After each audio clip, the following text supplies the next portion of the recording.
दिल से तुझको बेदिली है, मुझको है दिल का गुरूर।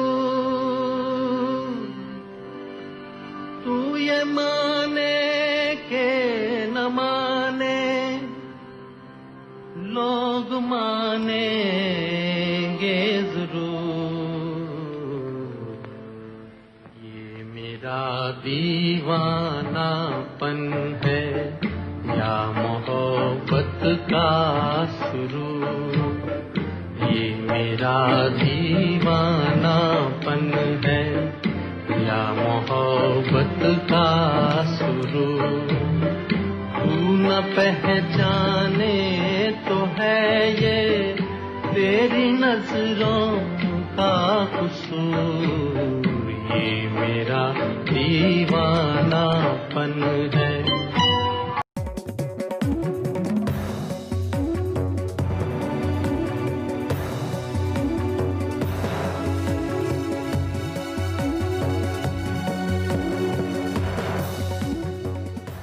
नमस्कार, मैं रवीश कुमार। फेसबुक और व्हाट्सएप और अन्य सोशल मीडिया के जरिए फेक न्यूज़ और हिंसक रूप से भड़काऊ बातों का प्रसार हो ही रहा है।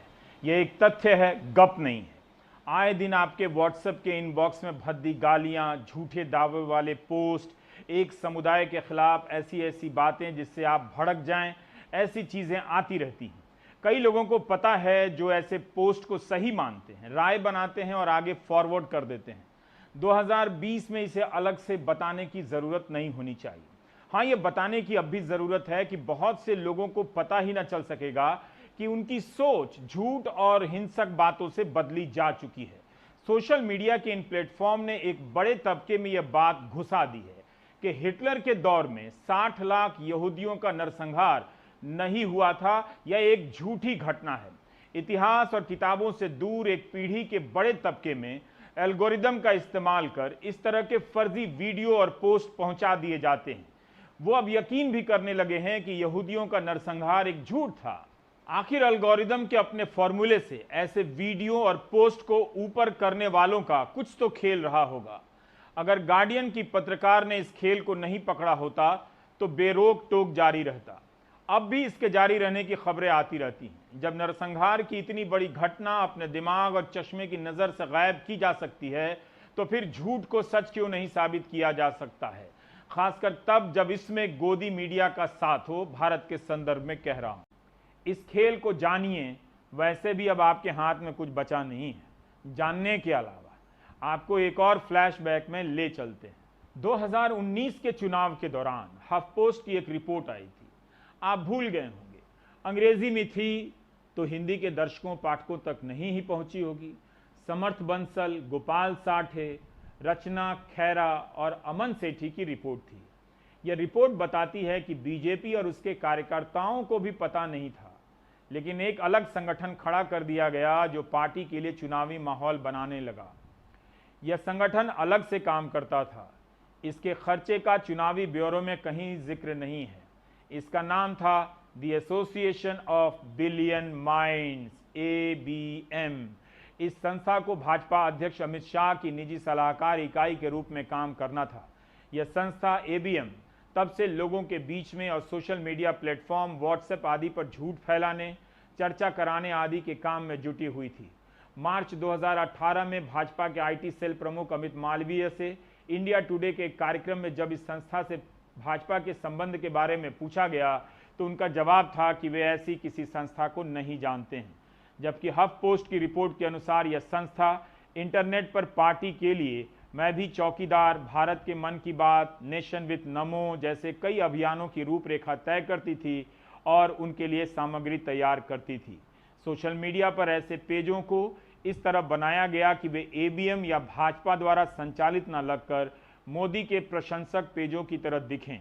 फरवरी 2019 में फेसबुक द्वारा जारी सूचना के मुताबिक ABM द्वारा संचालित 2 पेजों ने सबसे अधिक पैसा खर्च किया था विज्ञापन पर।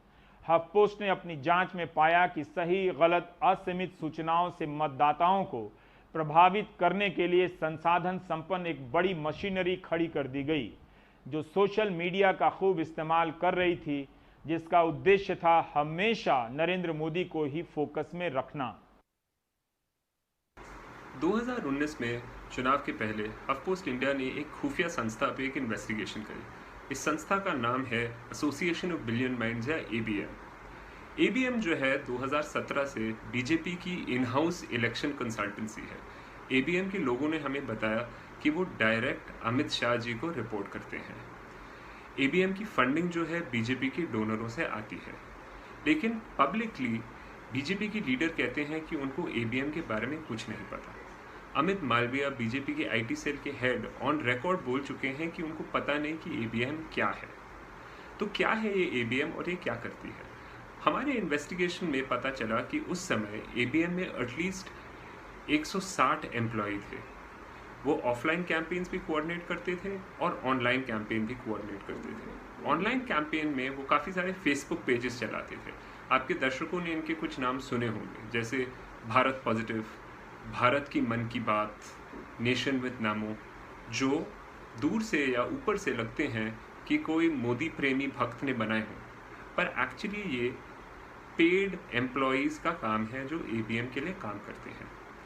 ये जो फेसबुक पेजेस हैं जिनको लाखों लोग फॉलो करते हैं, ये कई सारा फेक न्यूज़ भी फैलाते हैं और शेयर करते हैं, जो लोग आगे शेयर करते हैं। मैं एक उदाहरण देता हूँ। जैसे 2018 के कर्नाटका के चुनाव के पहले ABM ने कई सारे पेजेस रजिस्टर किए जिनके नाम मीडिया हाउसेस से मिलते जुलते थे, जैसे कि बेंगलुरु मिरर, बेंगलुरु टाइम्स। ये जो साइट्स थे ये फेक न्यूज़ छापते थे अपने वेबसाइट पे। फिर इनके खुद के फेसबुक पेज थे जिन पे वो आगे और फेक न्यूज़ शेयर करते थे। ये जो है फेसबुक की कम्युनिटी गाइडलाइंस के खिलाफ है। फेसबुक का एक टेक्निकल टर्म है इसके लिए, इसका नाम है कोऑर्डिनेटेड इनऑथेंटिक बिहेवियर। इसका मतलब ये है कि आप कई सारे पेजेस से इतना फेक न्यूज़ क्रॉस पोस्ट करके क्रिएट कर रहे हैं कि कोई भी रीडर एक फेक न्यूज़ की भूल भुलैया में फंस जाए और वो पता ना कर पाए कि ये न्यूज़ कहाँ से आया है। तो आप एक जगह देखेंगे कि कहीं और छपा था, वहाँ देखेंगे कि एक तीसरी जगह छपा था, तो आपको लगेगा कि ये जेन्युइन न्यूज़ है जो कई सारे जगह छप चुकी है और बहुत चर्चा हो रही है, लेकिन ये इनफैक्ट एक कोऑर्डिनेटेड अटैक है। हमने अपने इन्वेस्टिगेशन के रिजल्ट्स फेसबुक के साथ शेयर किए थे। उनने हमारी बात तो सुनी, पर एंड में कोई एक्शन नहीं लिया जहाँ तक हम जानते हैं। चुनाव आयोग की जुबान से ही आपने कई बार सुना होगा कि चुनाव फ्री एंड फेयर होंगे, मुक्त और निष्पक्ष, बगैर किसी दबाव और प्रभाव के। आयोग की जवाबदेही है कि देखे, लेकिन उसकी नज़र से बचने के ये सब तरीके हैं। ये बात सुनने में तुरंत ठीक लगती है कि जब जनता के बीच कोई नेता या सरकार इतनी लोकप्रिय है तो विपक्ष आरोप लगाता है, रोना रोता है अपनी हार का।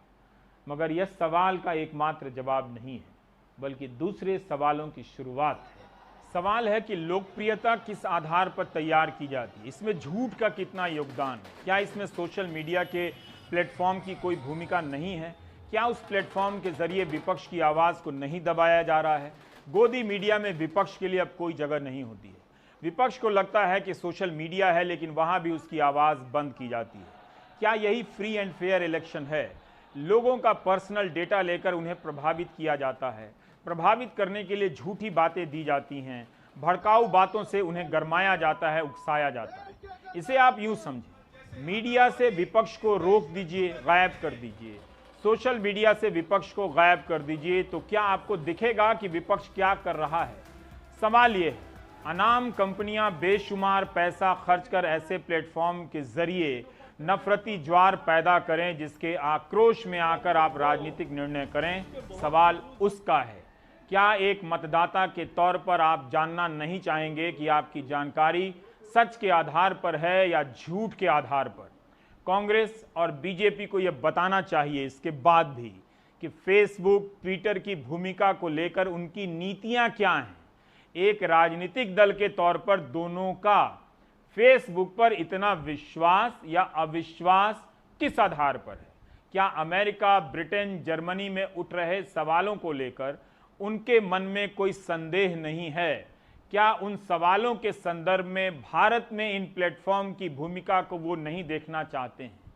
एक घटना या एक रिपोर्ट को लेकर कांग्रेस और बीजेपी के बीच आरोप प्रत्यारोप हो रहे हैं, लेकिन दोनों ही यह नहीं बता रहे हैं कि इस तरह की घटना या सोशल मीडिया के प्लेटफॉर्म का दुरुपयोग ना हो, जिससे भारत के खूबसूरत लोकतंत्र का गला घोंट दिया जाए। उसके लिए दोनों पार्टियों ने क्या नीति बनाई है, क्या सोचा है, ये इस बहस के दौरान सामने नहीं आ पाती।